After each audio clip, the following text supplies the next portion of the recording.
నాకు ఆశ్చర్యంగా ఉంటుంది. ఒకసారి వెంకటాచలం వెళితే నేను ప్రసాదాలలో ఉచిత ప్రసాదం ఇచ్చే దగ్గర ఒక ఆవిడ తీసుకుని నాకు ఇచ్చేసింది.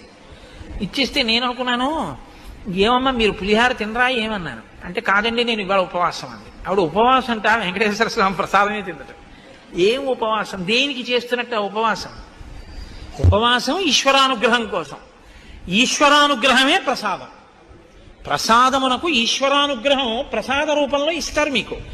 అది తింటే అదే మీ మనసు అవుతుంది. మనసులో బుద్ధి వస్తుంది, బుద్ధి వలన ఆలోచన వస్తుంది, ఆలోచన వలన ఈశ్వరానుగ్రహంతో కూడిన ఆలోచన వలన మీ ఆపదకి పరిష్కారం దొరుకుతుంది, పరిష్కారం వల్ల మీరు గట్టెక్కుతారు.